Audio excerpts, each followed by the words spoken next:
Jawa Tengah, sekitaran tahun 2023. Perkenalkan, namaku Andin. Di sini aku ingin menceritakan sebuah benda yang terdapat di rumah ibuku.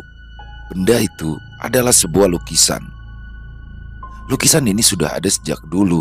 Bahkan ketika aku masih kecil, benda itu sudah terpajang di rumahku, tepatnya di kamar ibuku. Mengapa aku sangat aneh dengan adanya lukisan itu?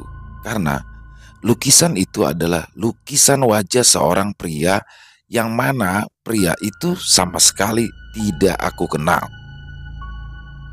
Walau didorong rasa penasaran, namun aku tidak pernah berani menanyakannya hingga aku dewasa dan tinggal di kota untuk bekerja.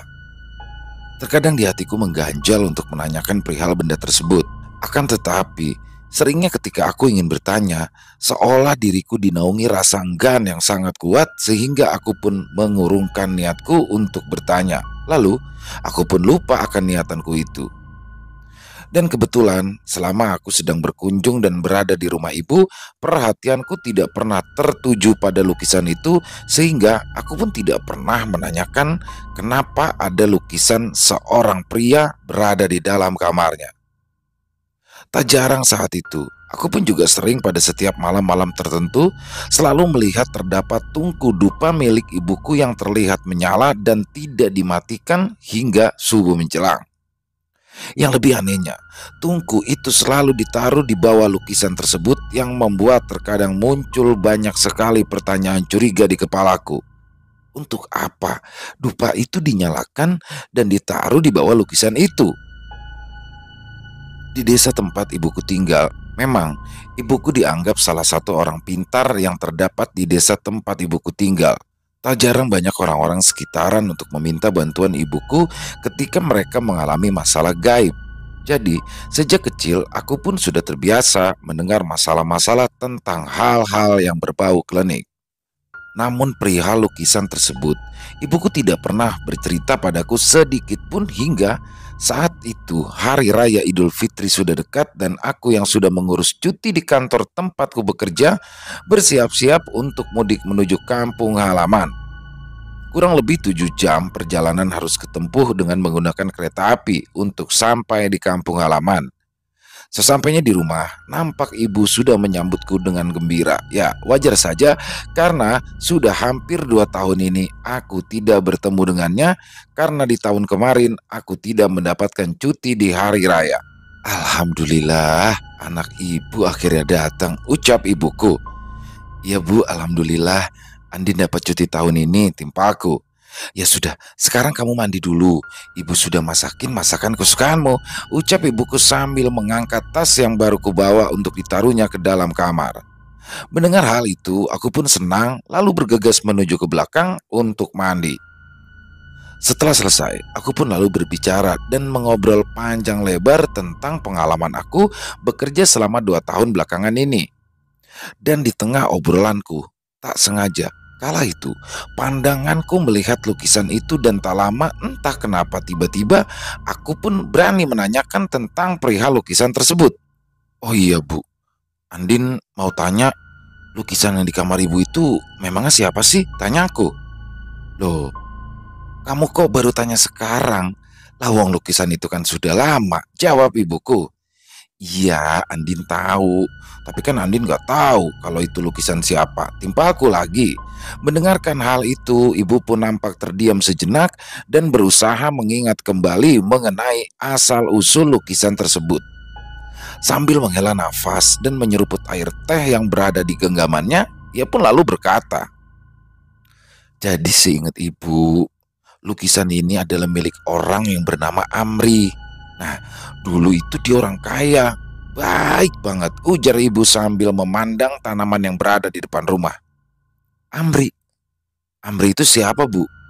Memang ibu kenal? Tanyaku penasaran.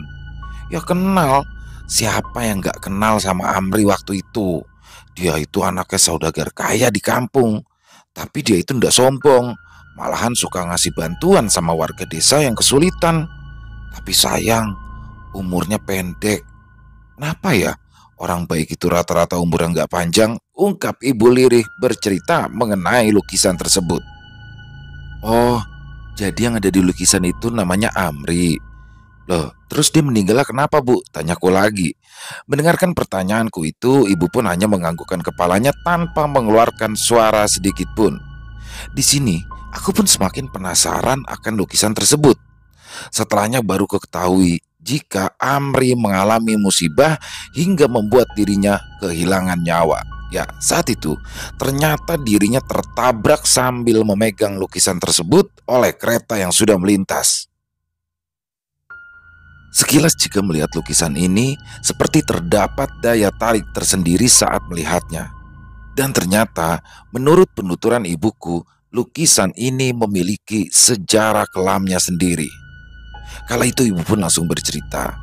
Sebelum si Amri, laki-laki yang berada dalam lukisan itu mengalami kecelakaan. Kala itu Amri mendatangi seorang seniman untuk melukis dirinya semirip mungkin. Akhirnya, sang seniman itu pun mulai melukis wajah Amri dengan sangat teliti. Di situ sang pelukis hanya membutuhkan waktu sekitar setengah hari hingga lukisan itu jadi.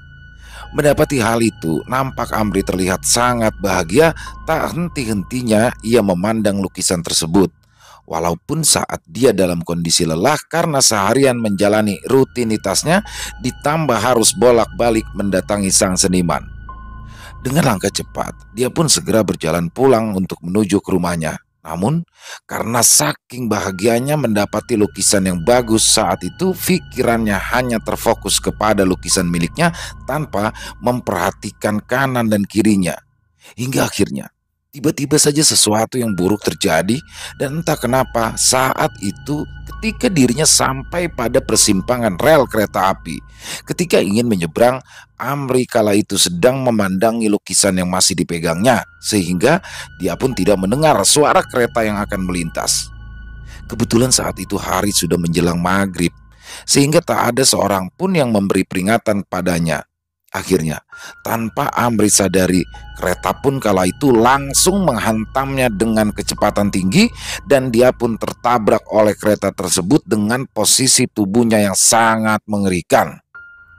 Namun aneh, di situ lukisannya selamat. Ya, lukisan yang sudah terbingkai kayu itu nampak tidak rusak sedikit pun. Masih terlihat utuh dan sempurna meskipun sudah terpental jauh. Hanya saja ketika itu banyak darah yang menempel di kaca lukisan tersebut. Tak lama kemudian, akhirnya oleh warga di sekitaran lokasi, ada yang diam-diam membawa pulang lukisan tersebut. Mungkin dikiranya itu hanya lukisan biasa. Padahal itu adalah awal mula akan datangnya kejadian serupa di dalam rumah tangganya. Kala itu, saat peristiwa Amri tertabrak kereta, datanglah Pak Ahmad yang menolong di lokasi kejadian. Kemudian, tanpa disengaja, dia pun melihat sebuah lukisan yang tergeletak di dekatnya.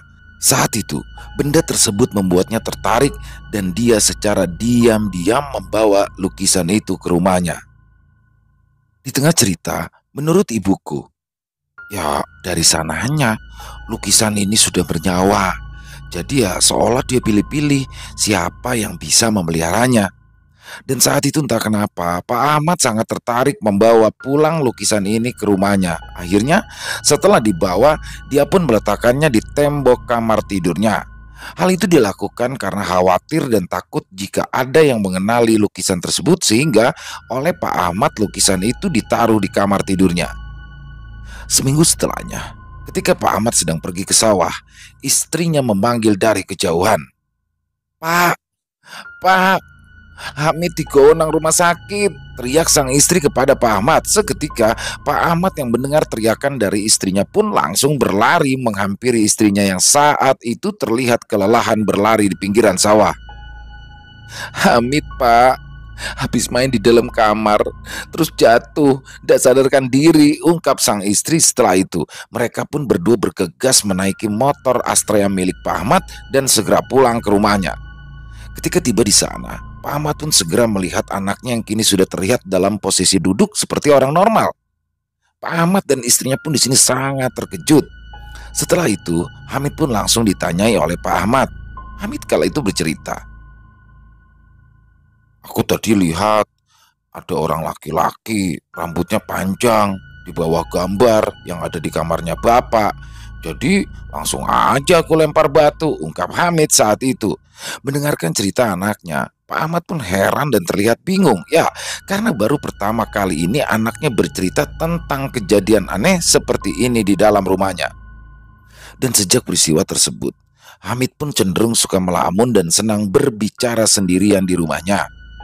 Pak Ahmad yang mengetahui hal itu pun menjadi takut dan sering kepikiran tentang sang anak yang kini semakin lama seperti orang yang lantur.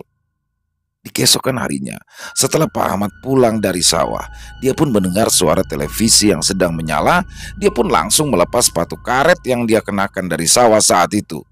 Mendengar televisi berganti siaran, akhirnya dengan tenang Pak Ahmad pun bertanya, "Nak, ibumu sudah pulang belum?" Tapi saat itu tidak ada jawaban dari dalam, dan karena rasa penasaran, Pak Ahmad pun langsung membasuh tangan dan kaki. Setelah itu, ia bergegas masuk ke dalam rumah. Dan betapa terkejutnya Pak Ahmad kala ia melihat TV jadul miliknya berputar sendiri. Pak Ahmad pun hanya bisa terkejut dan terdiam. Tiba-tiba Hamid anaknya berlari dari dalam kamarnya. Ya, kala itu anaknya berlari dengan membawa lukisan Amri di tangan kanannya. Melihat hal itu, Pak Ahmad yang saat itu melihat Hamid berlari di depannya pun langsung bergegas mengejar anaknya. Terlihat Hamid kala itu berlari ke arah perlintasan rel kereta api, dan saat itu Pak Ahmad melihat Hamid berjalan di tengah rel perlintasan kereta api. Dengan penuh rasa khawatir, Pak Ahmad pun sudah takut bukan main lantaran terdengar bunyi kereta yang akan lewat saat itu. Pak Ahmad dengan bersusah payah segera berlari dan berteriak-teriak memanggil anaknya.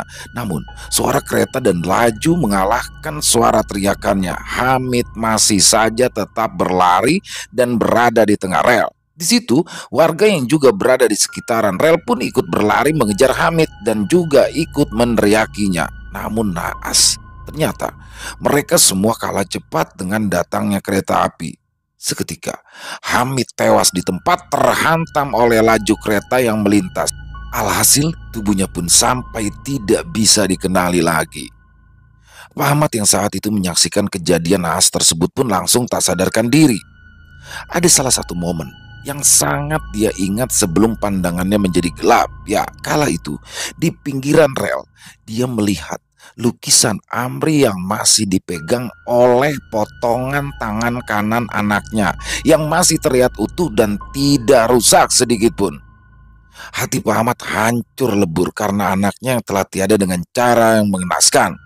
Dan saat kejadian tersebut, kebetulan Ibu Jatmina berhenti dan melihat kejadian kecelakaan di mana terdapat korban yang tersambar oleh kereta api. Saat itu dia yang penasaran dan berniat melihat kejadian tersebut sambil ditemani dengan anak perempuannya. Dia sangat kasihan sekali dengan Pak Ahmad melihatnya yang kini sudah tidak sadarkan diri, dan juga jasad Hamid sang anak yang sudah menjadi beberapa bagian. Melihat kejadian itu, Ibu Jatmina sungguh sangat prihatin dan kasihan. Dia pun kemudian lalu memeluk anaknya yang mana dia bisa merasakan bagaimana rasanya ditinggal anak dengan cara yang naas seperti itu. Namun, saat ia ingin memeluk anaknya, Jatmina kala itu tidak melihat Yuni ada di sebelahnya. Jatmina pun kemudian melihat ke kanan dan ke kiri untuk mencari keberadaan Yuni. Ternyata dia berada di seberang rel kereta. Jatmina menatap dengan rasa khawatir dan meneriaki anaknya itu untuk kembali mendekatinya. Dan ada yang aneh saat itu. Yuni kembali dan membawa sebuah lukisan menghampiri ibunya. Mendapati hal itu, Bu Jatmina pun langsung bertanya kepada anaknya. "Itu punya siapa, Nduk?" tanya Jatmina kepada sang anak. Akhirnya, karena saat itu tidak ada yang mengaku lukisan itu milik siapa, kemudian dengan terpaksa Ibu Jatmina mengizinkan Yuni untuk membawa lukisan itu pulang. Yuni sang anak sangat terlihat senang sekali karena menemukan lukisan yang unik dan menurutnya bagus untuk pajangan di rumah. Setibanya di rumah, Jatmina pun kemudian mengambil paku dan palu. Kemudian ia pun menaruh lukisan Amri tersebut di ruang tamunya. Yuni sangat bahagia sekali. Kala itu, suami Jatmina pun sudah lama meninggal, jadi mungkin Yuni bisa mengganti kerinduannya pada sang ayah dengan menatap lukisan tersebut. "Sudah, Ibu mau nerusin nata dagangan. Kamu main di sini aja ya," ujar Ibu Jatmina. Mendengar perintah ibunya itu, Yuni pun mengangguk kalem kepada sang ibu. "Yuni, masih sangat senang terus untuk memandangi lukisan tersebut. Namun, saat Yuni sedang melamun menatap lukisan itu, tiba-tiba Yuni seolah seperti melihat mata dari pria yang ada di dalam lukisan itu berkedip. Sontak saja, Yuni pun kemudian takut dan terkejut. Dia pun kemudian berdiri dan berlari ke depan menghampiri sang ibu. Jatmina kala itu pun hanya bisa tertawa kala ia mendengar cerita dari anaknya Yuni saat itu. Dia menganggap jika sang anak hanya sedang mengarang cerita agar ibunya menemani ia bermain. Di malam harinya, Yuni pun nampak kesulitan untuk tertidur. Dia pun lalu mencoba membangunkan sang ibu, namun sang ibu tak kunjung bangun.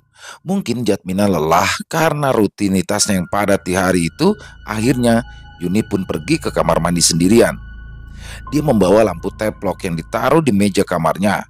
Yuni terkejut lantaran di tengah cahaya remang-remang tengah malam saat itu dirinya melihat sesuatu yang sedang duduk di kursi rotan yang ada di rumahnya. Ya, Yuni melihat sesosok makhluk yang berambut panjang dari atas sampai bawah. Seketika Yuni pun terhentak karena rasa takut. Saat itu Yuni pun berteriak dan berlari kembali ke kamar. Dan lampu cempluk yang saat itu ia bawa pun terjatuh karena rumah Jatmina saat itu sebagian besar terbuat dari anyaman bambu. Hasilnya adalah api dari tumpahan minyak tanah itu menyambar dengan cepat ke arah anyaman dan api pun dengan cepat membakar sebagian rumah Ibu Jatmina, terutama di bagian ruang tamu. Yuni pun segera membangunkan sang ibu untuk menyelamatkan diri keluar dari rumah. Terlihat Bu Jatmina kala itu hanya bisa menangis dan juga meratapi rumah dan warungnya yang juga habis dilahap si jago merah. Dia memeluk Yuni, tak bisa berkata apapun selain menangis dan terus menangis, menyisakan tembok kanan dan kirinya yang gosong. Tiba-tiba salah satu tetangganya menghampirinya, membantu menyelamatkan barang-barang yang masih bisa diselamatkan saat itu. Namun di situ terlihat hanya ada beberapa panci dan juga gelas yang dibawa oleh tetangganya itu. Dan ketika sang tetangga masuk kembali, dia pun keluar sambil menenteng sebuah benda di tangannya. Ya, dia membawa lukisan Amri. Saat itu, terlihat lukisan yang dibawa Yuni dari rel kereta api itu tidak terbakar sedikit pun.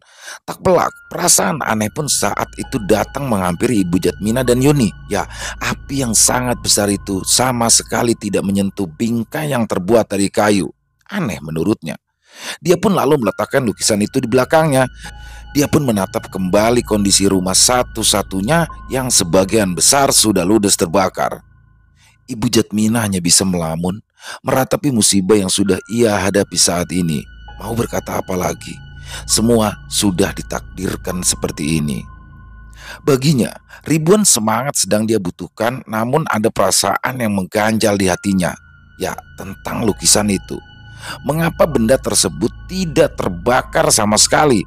Padahal di situ sangat jelas foto dan pajangan lain yang ditaruh di sebelah lukisan itu terbakar habis. Entahlah.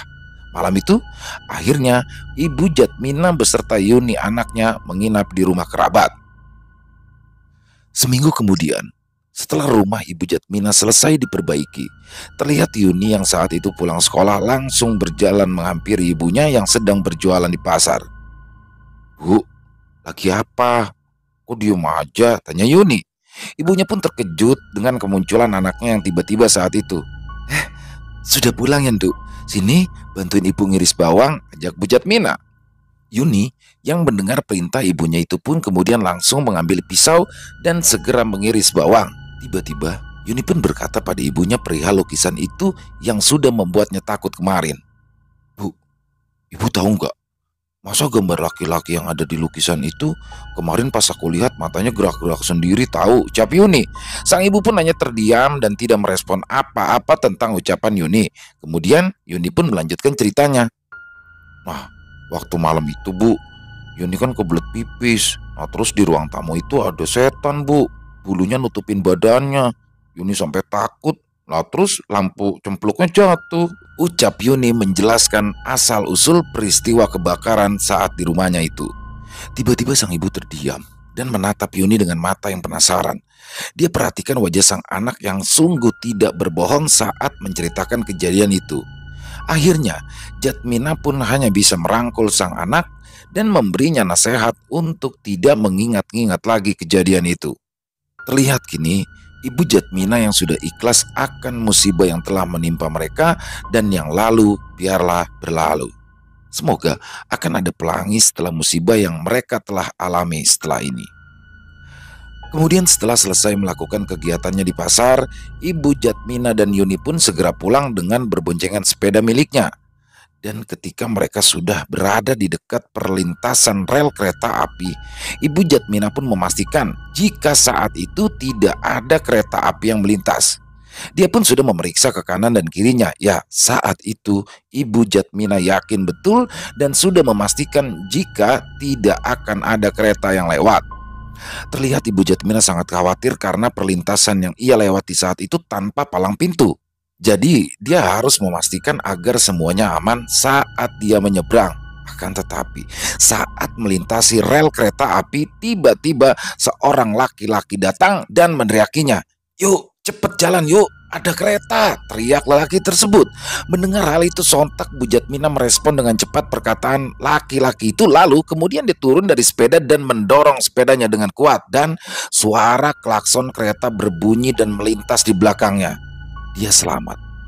Entah apa yang terjadi saat itu jika tidak ada laki-laki yang meneriaki akan datangnya kereta saat itu.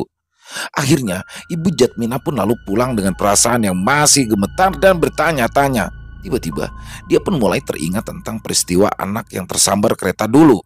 Dan entah mengapa ia mengait-ngaitkan kejadian itu dengan lukisan yang ia bawa saat peristiwa naas itu terjadi. Seketika rasa takut menyelimuti tubuhnya. Dia pun kemudian mengambil lukisan itu saat Yuni sudah tertidur pulas. Kemudian ia membungkusnya dengan kresek hitam dan membawanya pergi. Ternyata saat itu Ibu Jatmina pergi menuju ke pasar sambil menenteng lukisan tersebut. Setibanya di dekat pasar, Ibu Jatmina pun kemudian langsung membuang lukisan itu di tong sampah. Ya, akhirnya lukisan itu terbuang begitu saja. Hingga datanglah Pak Mail, yaitu tukang angkut sampah, dan melihat sesuatu di dalam bungkusan kresek plastik hitam.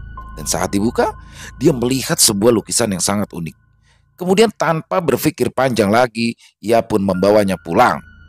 Pak Mail yang saat itu pulang dengan senangnya membawa barang-barang rongsokan yang biasa dia jual kembali. Selain botol plastik, dia pun juga mengambil besi-besi untuk dijual. Lumayan, hasil penjualannya bisa dia gunakan untuk tambahan uang belanja istrinya. Ibu Siti, istri dari Pak Mail, melihat sang suami yang kala itu membawa rongsokan banyak tersenyum lebar.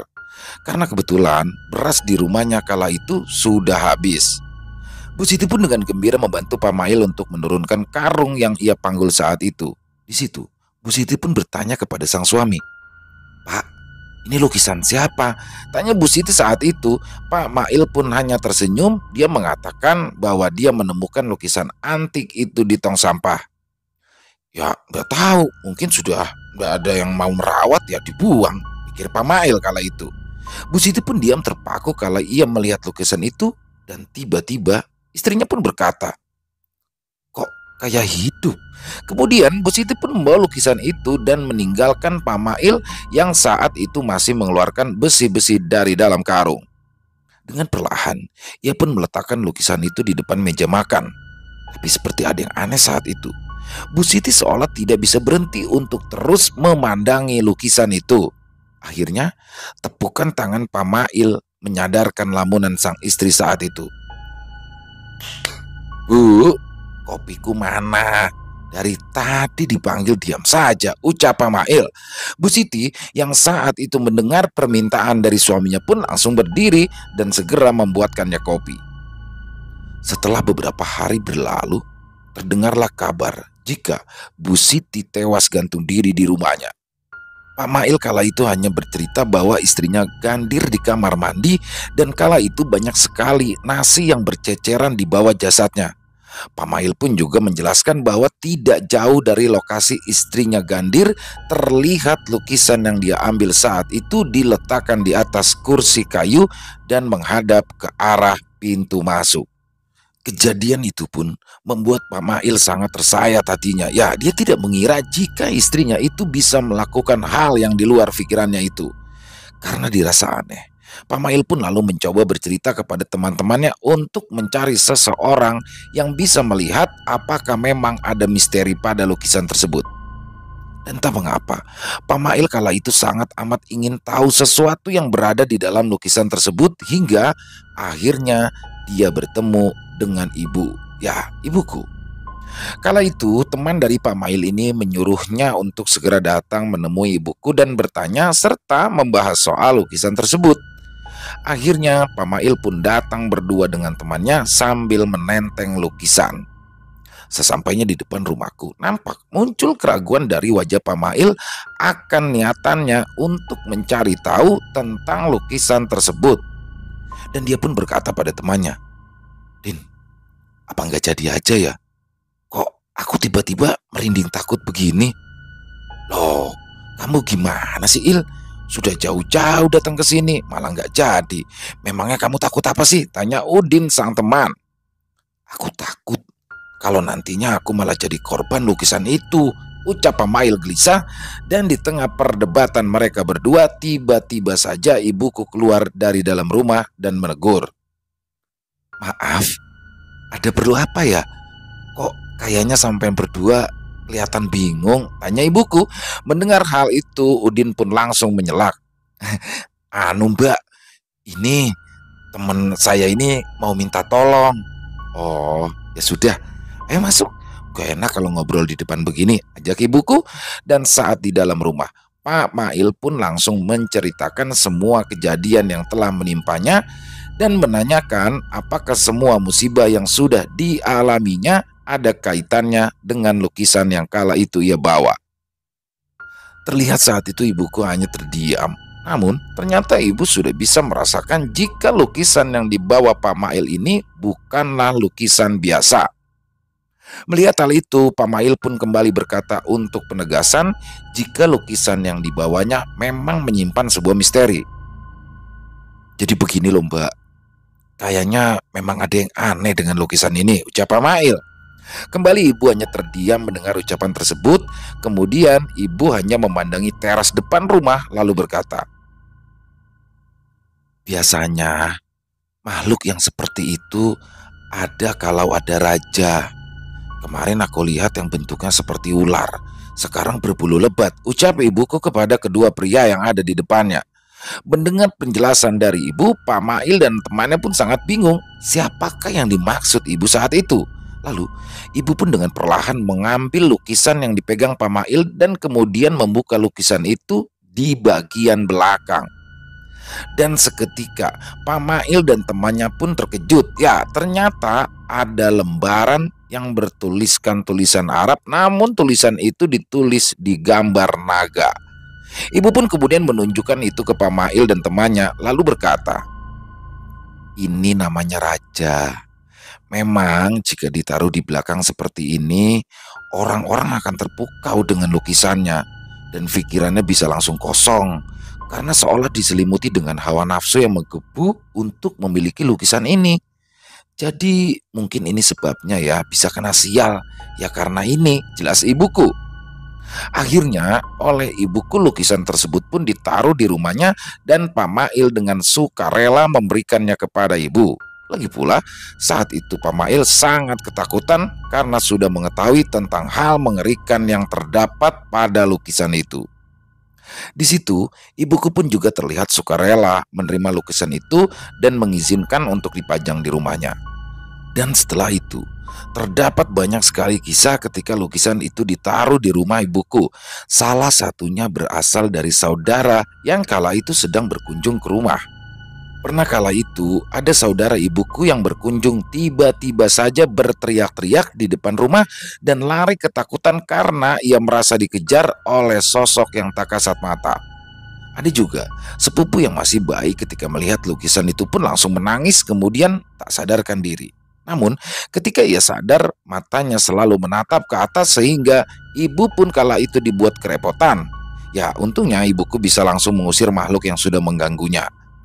Dan karena terdapat banyak kejadian dan juga peristiwa aneh yang selalu datang sejak lukisan Amri diletakkan di ruang tamu rumah, akhirnya ibuku pun memindahkan lukisan tersebut di dalam kamarnya, dan di situ lukisan ini ibu sengaja diletakkan berhadapan dengan kaca. Entahlah, ibuku pun sampai saat ini tidak mengatakan alasannya kepadaku. Namun yang pasti, saat ini lukisan itu sudah tidak bisa mencari korban lagi. Selesai. Wow, luar biasa. Ini kisah unik ya, keren banget. Dan Mbak Siska, ini kisah nyatanya keren banget tentang lukisan, dan baru pertama kali dalam channel ini tuh membawakan kisah tentang lukisan. Ya, sebenarnya mungkin orang-orang yang sudah mengambil lukisan ini awalnya biasa saja ya, tapi entah karena apa akhirnya jadi dibawa. Dan horor banget nih, horornya dapat banget Mbak Siska. Dan semoga saja kisah barusan ini bisa menghibur ya para teman-teman, khususnya para pecinta penikmat horor, dan lebih khususnya lagi kepada subscriber dari Ilo Bercerita. Dan buat teman-teman mungkin yang suka membaca, silakan bisa kunjungi Mbak Siska ya, cerita Mbak Siska di Twitter, di thread. Dan luar biasa sekali lagi, ini udah lama pengen banget saya bawain, tapi baru ini kesampaian. Mbak Siska, terima kasih ya atas izinnya, dan semoga Mbak Siska bisa terus berkarya ya. Dan memang lukisan itu selalu penuh misteri ya, lukisan terutama lukisan wajah ya, wajah seseorang. Dan yang lebih, kalau mungkin jika lukisan itu lukisan pahlawan atau lukisan yang kita kenal mungkin nggak masalah. Ini lukisan yang kita nggak kenal siapa itu, kan kayaknya aneh banget kalau sampai dipajang di ruang tamu ya. Dan banyak sekali hikmah ya yang bisa kita ambil dalam kisah barusan, terutama ini kita bicara di luar ini ya. Tapi lintasan kereta api tuh sangat apa ya, kita harus hati-hati lah ya, karena banyak sekali kan kita lihat di video, di berita tuh orang yang tersambar kereta api karena menerobos palang pintu kereta api. Jadi memang terkadang seperti yang kejadian Bu Jatmina ya, dia sudah melihat ke kanan kiri nggak ada kereta, ketika nyebrang ternyata ada kereta, tapi untungnya dia selamat. Terkadang kita kayak ditutup mata kita dan kuping kita, dan ini pun banyak terjadi dan pernah terjadi sama teman saya. Jadi ya sekali lagi usahakan jangan sampai pikiran kita kosong, apalagi terutama ketika melintasi perlintasan kereta api, karena mungkin ya tempatnya wingit kan, karena sudah beberapa kali terjadi di situ. Jadi ya pesan saya pribadi untuk teman-teman, harap berhati-hati ketika melewati rel perlintasan kereta api, dan sabar aja, yang sudah ada palangnya jangan coba diterobos. Itu aja ya.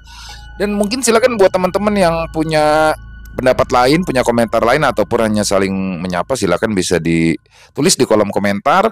Dan yang buat yang suka dengan videonya bisa diklik tombol like-nya, tombol jempolnya, dan bisa juga dong di-share video ini, linknya video ini ya, ke teman-teman yang lain, saudara-saudaranya, agar yang lain juga ikut merasa terhibur.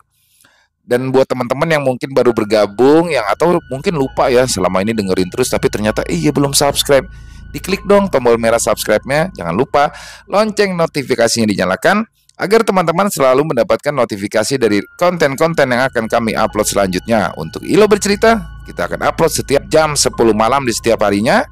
Di jam 1 siangnya kita akan upload di Ilo X3M atau Ilo Extreme, dan di jam 7 malamnya di channel kesayangan kita, Extreme Movie. Dan kesemuanya adalah setiap hari, sehari 3 video, 3 kisah yang akan kita bagikan.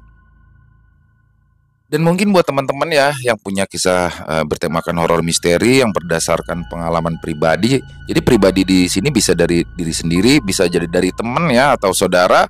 Silakan apabila memang berkenan untuk dibagikan ke kami untuk nantinya kami bawakan di antara ketiga channel kami, silakan bisa dikirimkan ke nomor telepon kami yang ada di 087845094752. Kami ulangi, 087845094752. Bebas ya, mau mengirimkan dalam bentuk tulisan boleh, dalam bentuk rekaman suara boleh, bebas, intinya senyamannya teman-teman aja. Dan buat yang sudah mengirimkan kami ucapkan terima kasih, dan buat yang sudah mengirimkan tapi belum di-upload ya, harap bersabar ya, karena memang harus melewati proses penggarapan dulu agar lebih nikmat lagi didengarkan oleh teman-teman yang lain. Dan sekali lagi terima kasih kepada seluruh teman-teman yang sudah setia di channel kami, di ketiga channel kami ya, yang Ilo Extreme, Ilo Bercerita, dan Extreme Movie. Kami ucapkan terima kasih sebesar-besarnya, karena kehadiran teman-temanlah kami selalu semangat dalam berkarya. Dan di akhir kata, Saya Ilo mengucapkan permohonan maaf apabila tadi dalam pembawaan kisahnya ada kata-kata saya yang salah ataupun ada kata-kata saya mungkin yang kurang berkenan di hati teman-teman. Saya mohon dibukakan pintu maaf yang seluas-luasnya karena saya hanyalah manusia biasa, tempatnya salah dan dosa. Dan sampai berjumpa lagi di konten-konten kami selanjutnya yang pasti tidak kalah serunya, yang pasti tidak kalah horornya, masih bersama saya Ilo. Di Ilo Bercerita, salam sehat sukses selalu untuk kita semua. Amin, amin, ya robbal alamin. Wassalamualaikum warahmatullahi wabarakatuh.